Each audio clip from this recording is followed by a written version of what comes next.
దేశ రాజకీయాల్లో విద్యార్థుల ఉద్యమాలు కొత్తవి కావు. కానీ కొన్ని ఉద్యమాలు కేవలం రోడ్లకే పరిమితం కావు. ప్రభుత్వాలను ప్రశ్నిస్తాయి, రాజకీయ పార్టీల వ్యూహాలను మార్చేస్తాయి, ప్రజాభిప్రాయాన్ని ప్రభావితం చేస్తాయి. ఇప్పుడు దేశవ్యాప్తంగా చర్చకొస్తున్న కాక్రోచ్ జనతా పార్టీ సీజేపీ కూడా అలాంటి చర్చకే కేంద్ర బిందువుగా మారింది. నీట్ పేపర్ లీక్, పరీక్షల నిర్వహణపై అనుమానాలు, విద్యార్థులపై పోలీసుల చర్యలు ఇవన్నీ కలిసి ఒక కొత్త రాజకీయ సమీకరణానికి తెరలేపాయి. ఒకవైపు కేంద్ర ప్రభుత్వం పరిస్థితిని అదుపులోకి తీసుకురావాలని చూస్తుంటే, మరోవైపు ప్రతిపక్షాలు ఇదే అంశాన్ని పెద్ద రాజకీయ అస్త్రంగా మలిచే ప్రయత్నం చేస్తున్నాయి. అయితే కాక్రోచ్లను కంట్రోల్ చేయడం మోదీ సర్కార్కు కష్టమేనా? కాక్రోచ్లు కాంగ్రెస్కు రాజకీయ వరమయ్యారా? Let's watch. ఒక ఉద్యమం పుట్టాలంటే ఒక కారణం చాలు, కానీ అది దేశవ్యాప్తంగా చర్చ కావాలంటే ప్రజల భావోద్వేగం తోడవాలి.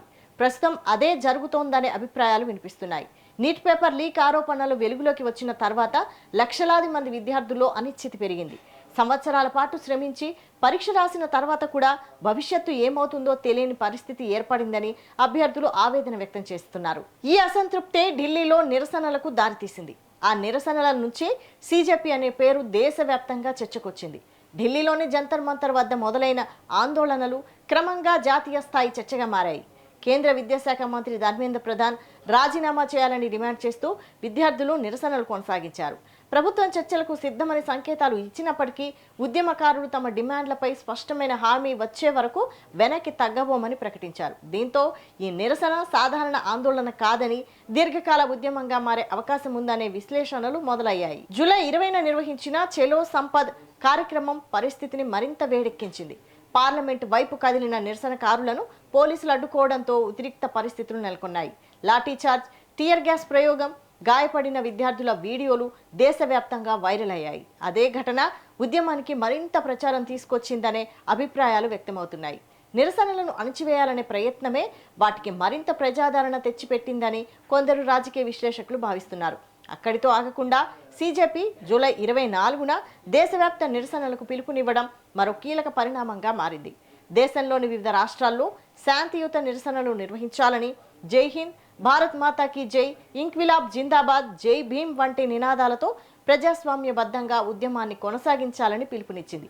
ఇది కేవలం ఢిల్లీ ఉద్యమం మాత్రమే కాదని, దేశవ్యాప్తంగా యువతను ఒకే వేదికపైకి తీసుకురావాలనే ప్రయత్నంగా కూడా కొందరు విశ్లేషిస్తున్నారు.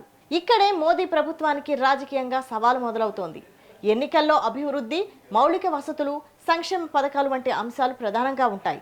కానీ విద్యార్థుల ఉద్యమం మాత్రం భావోద్వేగాలతో ముడిపడి ఉంటుంది. ఉద్యోగం కోసం చదువుతున్న యువత ప్రశ్నిస్తే వారి కుటుంబాలు కూడా ఆ ప్రశ్నల్లో భాగమవుతాయి. దీంతో ఒక విద్యార్థి సమస్య క్రమంగా మధ్యతరగతి సమస్యగా మారే అవకాశం ఉంటుంది.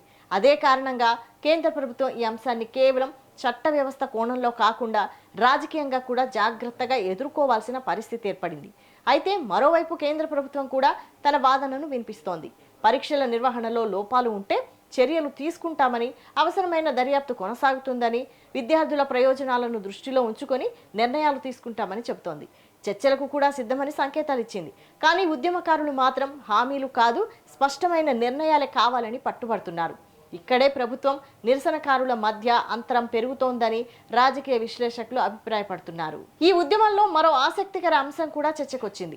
జంతర్ మంతర్ వద్ద నిరసనకారులకు పెద్ద ఎత్తున ఆహారం, నీరు, ఇతర అవసరాల సామాగ్రి చేరడం రాజకీయ వర్గాల్లో కొత్త ప్రశ్నలకు దారితీసింది. దేశంలోని పలు ప్రాంతాల నుంచి ఫుడ్ ఆర్డర్లు వస్తున్నాయని ఉద్యమకారులు చెబుతున్నారు. కొందరు దీనిని స్వచ్ఛంద ప్రజా మద్దతుగా అభివర్ణిస్తుండగా, మరికొందరు ఉద్యమానికి ఎవరు సహకరిస్తున్నారు అనే ప్రశ్నలను లేవనెత్తుతున్నారు. విదేశీ నిధులు, వ్యవస్థీకృత ఫండింగ్ వంటి ఆరోపణలు సోషల్ మీడియాలో వినిపిస్తున్నప్పటికీ వాటిని నిర్ధారించే అధికారిక ఆధారాలు ఇప్పటి వరకు బయటకు రాలేదు. అందుకే ఈ అంశం రాజకీయ ఆరోపణలు, ప్రత్యారోపణల మధ్యనే కొనసాగుతోంది. ఒక ఉద్యమం బలంగా నిలవాలంటే ప్రజల విశ్వాసం అవసరం. అదే సమయంలో ఒక ప్రభుత్వం బలంగా నిలవాలంటే ప్రజల నమ్మకం అవసరం. ప్రస్తుతం ఈ రెండింటి మధ్య పోటీ జరుగుతోందనే చెప్పాలి. విద్యార్థులు తమ భవిష్యత్తు కోసం పోరాడుతున్నామంటున్నారు. ప్రభుత్వం సమస్య పరిష్కారానికి కట్టుబడి ఉన్నామని చెబుతోంది. కానీ ఈ రెండు వాదనల మధ్య రాజకీయ పార్టీలు తమ లెక్కలు వేసుకుంటున్నాయనే అభిప్రాయాలు కూడా బలపడుతున్నాయి. అయితే ఉద్యమం ఎంత పెద్దదైనా దాన్ని రాజకీయంగా ఎవరు ఎంత సమర్థంగా మలుచుకుంటారన్నదే చివరికి ఫలితాన్ని నిర్ణయిస్తుంది. ఇక్కడే కాంగ్రెస్ రంగంలోకి దిగింది. మోదీ ప్రభుత్వంపై యువత అసంతృప్తిని రాజకీయంగా ఎలా మలచాలని కాంగ్రెస్ ప్రయత్నిస్తోంది. సీజేపీ ఉద్యమం నిజంగానే కాంగ్రెస్కు వరంగా మారుతుందా లేక బీజేపీ ఈ సంక్షోభాన్ని అవకాశంగా మార్చుకుంటుందా అనే ప్రశ్నలు తలెత్తుతున్నాయి. ప్రజాస్వామ్యంలో ప్రతి ఉద్యమం ఒక రాజకీయ అవకాశాన్ని కూడా సృష్టిస్తుంది. అధికారంలో ఉన్న పార్టీకి అది పరీక్ష అయితే, ప్రతిపక్షానికి అది అవకాశంగా మారుతుంది. ప్రస్తుతం సీజేపీ ఉద్యమం విషయంలో కూడా అదే జరుగుతోంది. జంతర్ మంతర్ వద్ద విద్యార్థుల నిరసనలు కొనసాగుతుండగానే కాంగ్రెస్ అగ్రనేతలు బహిరంగంగా మద్దతు ప్రకటించారు. పేపర్ లీకేజీలు, నిరుద్యోగం, విద్యార్థులపై పోలీసుల బలప్రయోగం వంటి అంశాలను ముందుకు తెస్తూ కేంద్ర ప్రభుత్వాన్ని ఇరుకున పెట్టే ప్రయత్నం చేస్తున్నారు. దీంతో ఈ ఉద్యమం విద్యార్థుల సమస్యను దాటి రాజకీయ సమరంగా మారుతోందనే అభిప్రాయాలు వ్యక్తమవుతున్నాయి. కాంగ్రెస్ వ్యూహాన్ని గమనిస్తే ఒక విషయం స్పష్టంగా కనిపిస్తోంది. గత కొంతకాలంగా ధరల పెరుగుదల, నిరుద్యోగం, రైతుల సమస్యలు, సామాజిక న్యాయం వంటి అంశాలపై కేంద్ర ప్రభుత్వాన్ని ప్రశ్నిస్తున్న ఆ పార్టీ ఇప్పుడు విద్యార్థుల అసంతృప్తిని కూడా అదే వరుసలో చేర్చాలని చూస్తోంది. యువతలో పెరుగుతున్న అసహనాన్ని రాజకీయ మద్దతుగా మార్చుకోగలిగితే భవిష్యత్తులో అది ఎన్నికలపైన ప్రభావం చూపుతుందని కాంగ్రెస్ భావిస్తోందని రాజకీయ విశ్లేషకులు చెబుతున్నారు. అయితే కాంగ్రెస్కు ఇది పూర్తిగా సానుకూల పరిస్థితి అని చెప్పలేం. ఎందుకంటే సీజేపీ తనను తాను విద్యార్థుల వేదికగా చూపించుకోవాలని ప్రయత్నిస్తోంది. ఏ రాజకీయ పార్టీ ఆధిపత్యంలో లేమని, తమ డిమాండ్లు విద్యార్థుల భవిష్యత్తుకు సంబంధించినవేనని ఉద్యమకారులు చెబుతున్నారు. అలాంటి పరిస్థితిలో ఏ పార్టీ ఉద్యమాన్ని పూర్తిగా తన ఖాతాలో వేసుకోవాలని ప్రయత్నించినా అదే ఉద్యమం నుంచి వ్యతిరేక స్పందన వచ్చే అవకాశమూ ఉంటుంది. ఇదే సమయంలో అధికార బీజేపీ కూడా ఈ ఉద్యమాన్ని రాజకీయ కుట్రగా చిత్రీకరించే ప్రయత్నం చేస్తోంది. కొన్ని వర్గాలు ఉద్యమం వెనక రాజకీయ ప్రయోజనాలు ఉన్నాయని ఆరోపిస్తున్నారు. మరికొన్ని వర్గాలు నిరసనలకు వస్తున్న సహాయం, ఫుడ్ సపోర్ట్, సోషల్ మీడియా ప్రచారంపై ప్రశ్నలు లేవనెత్తుతున్నాయి. అయితే ఈ ఆరోపణలకు ఇప్పటి వరకు అధికారికంగా నిర్ధారిత ఆధారాలు బయటపడలేదు. అందుకే ఈ అంశాన్ని ఆరోపణల కోణంలోనే చూడాల్సి ఉంటుంది. జంతర్ మంతర్ వద్ద కనిపించిన మరో దృశ్యం కూడా రాజకీయ చర్చకు కారణమైంది. నిరసనకారులకు దేశంలోని వివిధ ప్రాంతాల నుంచి ఆహారం, తాగునీరు, ఇతర అవసరాలు చేరడం చాలా మందిని ఆకర్షించింది. కొందరు దీనిని ప్రజల స్వచ్ఛంద మద్దతుగా అభివర్ణిస్తే, మరికొందరు దీని వెనక వ్యవస్థీకృత సహకారం ఉందా అనే ప్రశ్నలు అడుగుతున్నారు. ఈ చర్చకు ఇప్పటికీ స్పష్టమైన సమాధానం లేదు. కానీ ఒక విషయం మాత్రం స్పష్టంగా కనిపిస్తోంది. ఈ ఉద్యమం ప్రజల దృష్టిని పూర్తిగా తన వైపు తిప్పుకోగలిగింది. మోదీ ప్రభుత్వానికి అసలు సవాల్ ఇక్కడే ఉంది. ఒక ఉద్యమాన్ని పోలీసు బందోబస్తుతో నియంత్రించవచ్చు, కానీ ఉద్యమానికి కారణమైన అసంతృప్తిని అలా నియంత్రించడం సాధ్యం కాదు. పరీక్షలపై విశ్వాసం, నియామకాలలో పారదర్శకత, యువతకు ఉద్యోగాలపై నమ్మకం ఇవి బలపడితేనే ఇలాంటి ఉద్యమాల ప్రభావం తగ్గుతుంది. లేకపోతే ప్రతి పరీక్ష, ప్రతి నియామకం, ప్రతి వివాదం మరోసారి కొత్త ఉద్యమానికి దారితీయొచ్చు. అదే సమయంలో కాంగ్రెస్ ముందు కూడా ఒక పరీక్ష ఉంది.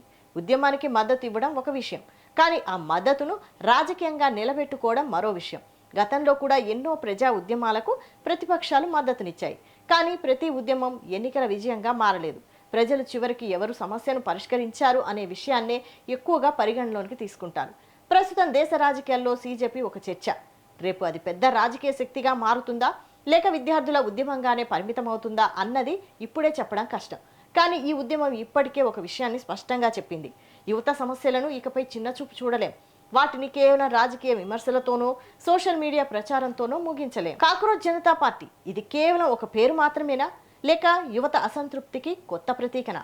మోదీ సర్కార్ ఈ సవాల్ను పరిపాలనా నిర్ణయాలతో ఎదుర్కొంటుందా? కాంగ్రెస్ దీన్ని రాజకీయ అవకాశంగా మలుచుకుంటుందా? ఈ ప్రశ్నలకు సమాధానం రానున్న రోజుల్లో తేలుతుంది. కానీ ఒక విషయం మాత్రం స్పష్టంగా కనిపిస్తోంది. యువత గొంతు దేశ రాజకీయాలను కదిలించడం మొదలుపెట్టింది. ఇక ఆ గొంతును ఎవరు వింటారు, ఎవరు రాజకీయంగా మలుచుకుంటారు అన్నదే అసలు పరీక్ష.